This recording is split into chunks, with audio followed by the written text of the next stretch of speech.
Merci. Bon, maintenant, on va voir Lisa Koperqualuk qui va nous parler un peu un apiqqu who delved into Inuit knowledge. Lisa, ojalá ngayon natin may tumikpirnak pirna apiqqu ninganut. Allez, Lisa. Okay.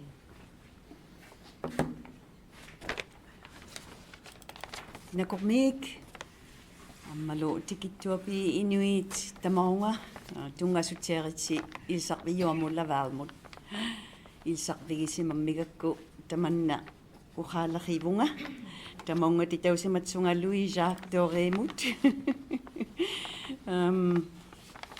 si vous voulez patiami nakormik Caroline malo Louis-Jacques tamatuminga parnay lauratik Bernard Saladin d'Anglure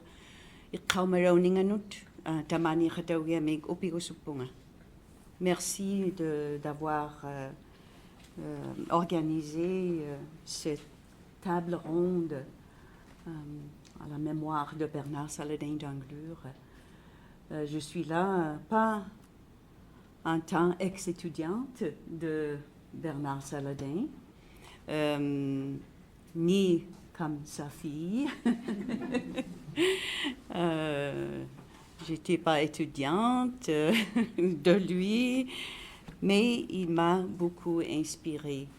Alors, j'étais toute fière d'avoir venu à l'Université Laval pour faire une maîtrise où je pourrais aborder les questions que j'avais sur ma propre société, sur pourquoi on a mis le dos sur le chamanisme et comment on est tous et toutes devenus des chrétiens. Comment ça? On a mis le dos sur Angakonik. Et quand je suis venue à l'Université Laval, puis j'ai donné tout ce questionnement à Louis-Jacques Doré parce que c'est lui qui m'a attirée à l'Université Laval quand j'ai déménagé à Québec pour des raisons personnelles. Il m'a dit « Ah, malheureusement, Bernard Saladin d'Anglure, il fait sa retraite. » Donc, c'est lui qui spécialise en Angakonik, mais il y a Frédéric Laugrand qui peut être co-directeur. Alors, c'est Frédéric Laugrand puis Louis-Jacques Doré qui sont devenus mes deux directeurs de thèse. Et Bernard était un apiqqu qui s'est penché sur le savoir inuit. C'est ça mon titre. Un apiqqu who delved into Inuit knowledge. Qu'est-ce que c'est un apiqqu? Une personne qui pose plein de questions, et rien que des questions, et des questions, et des questions.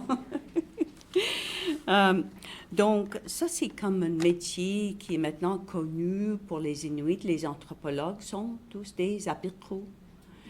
Et comme quelqu'un qui voyage dans mes communautés, puis je m'assois avec des Inuits, puis en leur posant des questions sur le droit inuit, sur les oiseaux en inuktitut. On me dit « Oh, apiqqu tauvunga ». Je suis en train d'être apiqqu.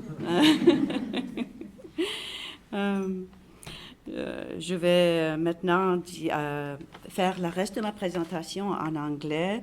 J'écris en anglais mieux, même si je suis venue ici, j'ai fait mon thèse en anglais, j'ai écrit en anglais. Peut-être j'aurais dû le faire en inuktitut. But I first knew of Bernard Saladin d'Anglure without ever having met him once, through the Inuktitut publications that would arrive at home in Puvernitok when I was a young girl. My irnik Koperqualuk, irnik veut dire fils, qui était aussi mon père parce qu'il m'a adopté, mais il était aussi mon grand-père parce qu'il était mon grand-père naturel. Donc il était mon fils, mon père et mon grand-père. Voici la façon qu'on nomme les Inuits. Donc Françoise en a parlé. Donc, Maïrne Koperqualuk, he would receive the publications, having been one of the persons that Bernard had interviewed in the past, as well as Louis-Jacques, I'm sure. And I would find these publications too, many years later, in my places of work, many of them in syllabics, many of them in Inuktitut. And that was when I was the communications officer at Makitvic Corporation.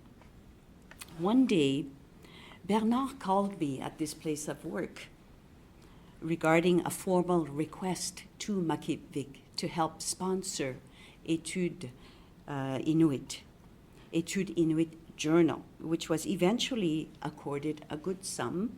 I think it was very, very helpful to the publication at that time. And this struck a relationship of professional and mentoring that I had with Bernard for until he passed away this past winter. You know, I was also happy to receive invitations from Bernard. While I was still working, he sent an invitation for his launching of the book, Être et Renaître. And little did I know how important this work was. In English, called Inuit Stories of Being and Rebirth, and Gender, Shamanism, and the Third Sex. You know, as Inuit, we're not going to look at these in an academic way, you know?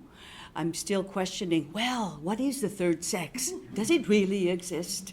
You know, as an Inuk person who grows up knowing that we are brought up with names from our ancestors, and we also know that Inuit children have been brought up in the opposite sex before. And young men, little boys, could be dressed in girls' clothes, and vice versa. And still, we don't ask, like, why, you know? We took it as a part of our knowledge, as the way we grow up. Sometimes we need to step back and look at these questions. But this is what Bernard Saladin d'Anglure did, coming from a very different perspective. He delved into these questions. So I mentioned earlier, a personal reason brought me to Quebec City. It was the love of my life, and that was in 2007 I moved, and I took a leave of absence from Makitvic and decided I want to continue my studies. That's when I came and began my studies. Now, fortunately, I can read French very slowly, for sure, so that's why I can't read many books in French, because I read just very slowly. But some of Bernard's works were written only in French. So happily, I could, you know, I discovered some of these articles. And there I was really able to look more profoundly at, well, who are we exactly? And what is apiqqu? You know, how come I don't know anything about it? Of course, there's many political reasons, religious reasons for not talking about apiqqu. But those articles, those interviews with Inuit elders that had been done and published through Nunavut Arctic College, for example, cosmology and shamanism, those are so interesting. And I started telling myself, my new Bibles, those are my new Bibles, you know? Even Rasmussen, the publications of Rasmussen that, you know, I was introduced to at Laval University. That's my new Bible, you know? And yet when I go back up north and I talk about apiqqu, it's like, that's a bit fad, that's boring. No, we don't want to know about that, you know? So it takes a lot of let's keep studying. Let's keep asking ourselves these questions. Why is it only Christianity has the place in our society? Those are questions we must keep asking as anthropologists too, as leaders of our communities. Yeah. And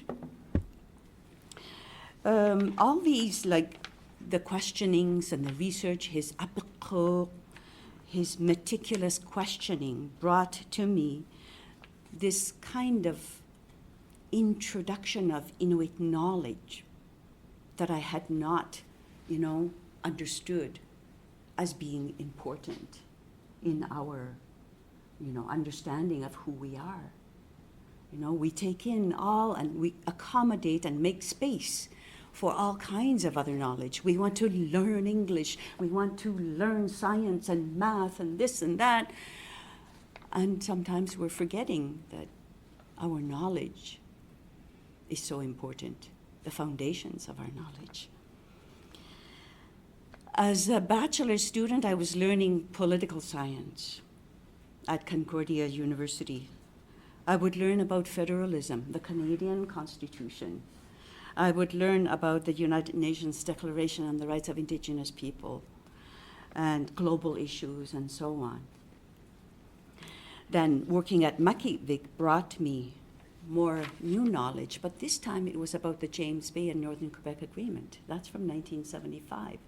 So there, I in my place of work, I learned about, okay, what is Inuit politics? I was working for elected leaders. I was learning about government relations. These courses did not exist. Courses about these did not exist in the bachelor level at university. But I learned those in my place of work. So that's another level where we say to ourselves, we've got to bring that into the university level too, our knowledge. But researching how our Inuit communities came to be Christian, understanding the transition to Christianity from Angakkunik to Uppitunik, with Frédéric Laugrand as my co-director, that brought me again to another dimension of our knowledge, like I'm saying. As a people of the Arctic, centuries of stories, values, and culture had cemented our lives around Arctic living. These values, that knowledge, these were the foundation of the way we chose to live in the Arctic. That's our knowledge.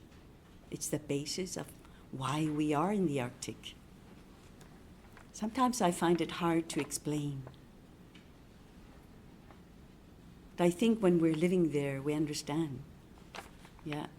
And when you've delved into that knowledge and you question it further, you explore, you begin to understand.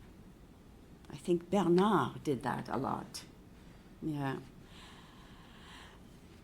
We Inuit hold certain types of knowledge, that type of knowledge that originates from us, and one that has value.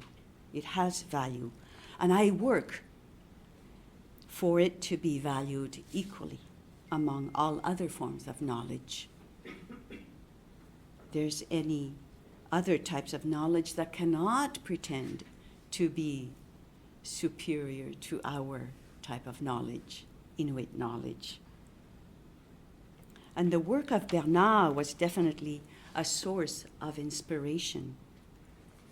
Whenever I met with Bernard Saladin d'Anglure, and very often it was also with Françoise, and this would be many times over the following years after having initially met him, he would speak of Inuit and share their names. He would remember the names.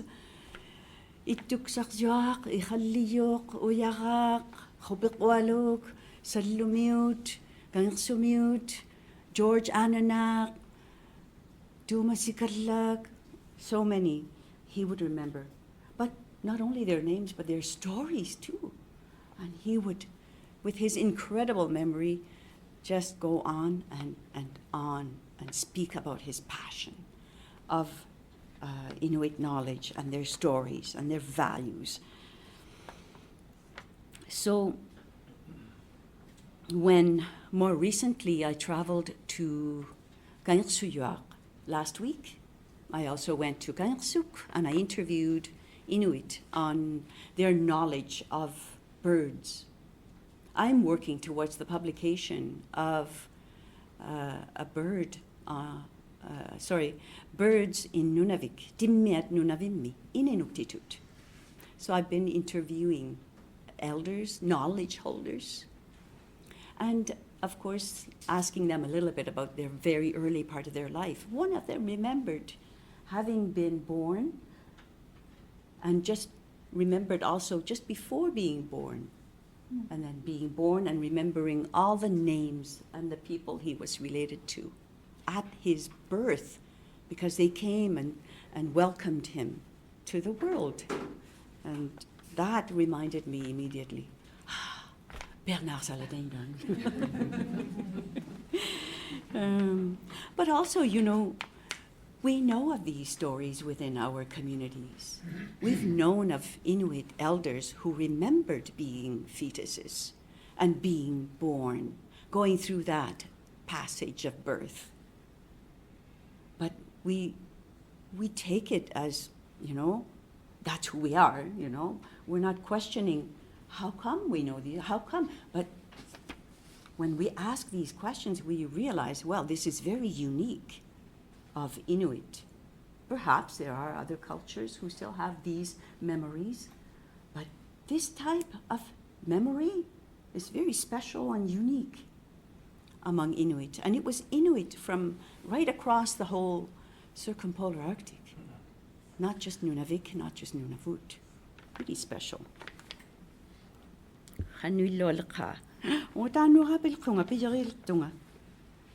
So it's been a very fascinating voyage, a very fascinating journey for me. Bernard has been a mentor for me. He'd invite me also to the United Nations Permanent Forum on Indigenous Issues while I was a student at Laval University. I went twice to that forum at the United Nations in New York, was introduced to these international issues and the importance of Inuit rights, the importance of Indigenous rights, Indigenous peoples. So this apiqqu saw the uniqueness of being Inuit, the uniqueness of Inuit knowledge. And while we as Inuit, we look at him as Birna apiqqu. Many communities know him as Birna. He went first to Huaqta, he went to Puvirnituk, he went to other communities. And he also focused a lot in Igloolik, where, you know, his son Guillaume has grown up a lot and is known by the community. So I feel like his life's work to gain a better understanding of who we are as Inuit is a great source of inspiration for me, and I think for many other Inuit as well, for each Inuk that he had contact with and connected with and spoke with. For us, he is an inspiration, and I hope he continues to be an inspiration. Nakormi Marelo.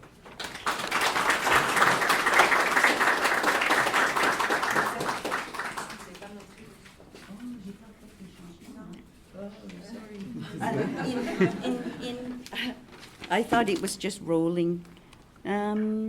So I think for last words, I'd like to say, you know, as a former student of Laval University, he loved keeping in contact. I think he was very proud, and I think Louis-Jacques too. All are very proud that there was an Inuk that went through the master's program at Laval University. I wanted to mention that too. And he kept contact. I also saw him, observed him receiving the Governor General's Order of Canada.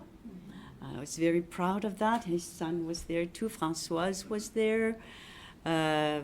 We've kept contact with him, and I'm also through his and Inuit Association's invitation, a member of Inuit Association. So Vice President. I'm the vice president, yes. And by that, he's been an incredible role model for me as well.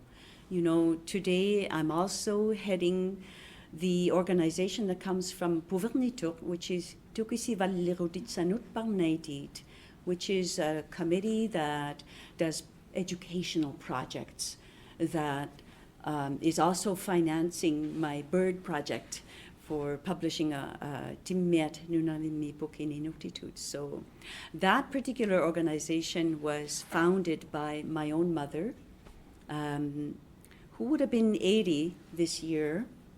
And so having had that organization founded by her, and now me being president of Tukisi Valleruditsano Parnaiti, it is a real honor. But it's also a great honor to be part of Inuit Association that has done a lot of incredible work putting together Inuit Studies conferences and the publication of Inuit Studies that has been mentioned so graciously. So I'm just very proud to be here, bringing honor to Bernard Saladin d'Anglure. Thank you very much.